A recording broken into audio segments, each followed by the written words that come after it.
Welcome to Dolphin Radar Anonymous Tools Guide for Instagram. Let's see how to browse and track someone's activity on Instagram anonymously. We will start with the obvious first, the Instagram story. To watch an account Instagram story, go to an Instagram Story Viewer tool website. For example, Insta Stories Online.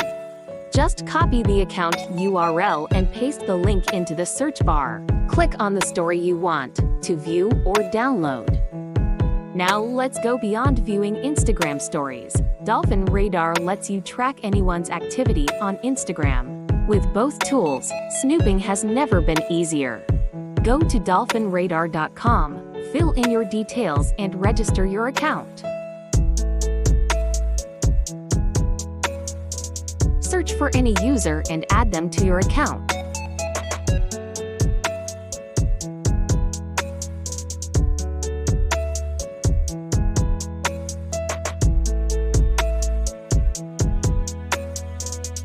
In their report, you will see what they like, who they like, the content they engage with.